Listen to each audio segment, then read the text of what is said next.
Ayan mga Charles doon, yan yung misis ko. Tingnan mo. Oh. Naghihintay yan silang dalawa ng order. Ayan, ay sa chat. Ayan. Pero may order naman kami. Ayan o. Pineapple lang kasi naubusan natin ng chicken. Kaya wala ka nang kakainin kasi naubusan ng chicken. Wala kang kakainin kasi naubusan ka ng chicken. Ayan o. Hindi ko kayo maniwala. Ang dami pong chicken dito. Ano, Lia? Lia, ano? Walang chicken na naubusan. Huwag po kayo maniwala.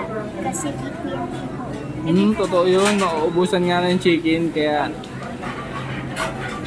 dapat kasi doon na lang tayo sa kanabas kumain eh. Kuya, huwag ka mag-ininom yan. Hindi ang pambata. Ayan na yung inumin namin yan kasi naubusan. Kahit yung tubig naubusan yung chowking dito sa market. Dahil dyan, inuubos ata niyan. Tsaka yan yung nag-uubos. Ayan talaga na umuubos na pagkain. Mamaya paglabas, kuya. Yan. Ate sa akin. Mas pindutin. Huwag natin Ang i-try. gala din sa wakas. Han, kaway-kaway ka naman. Ano?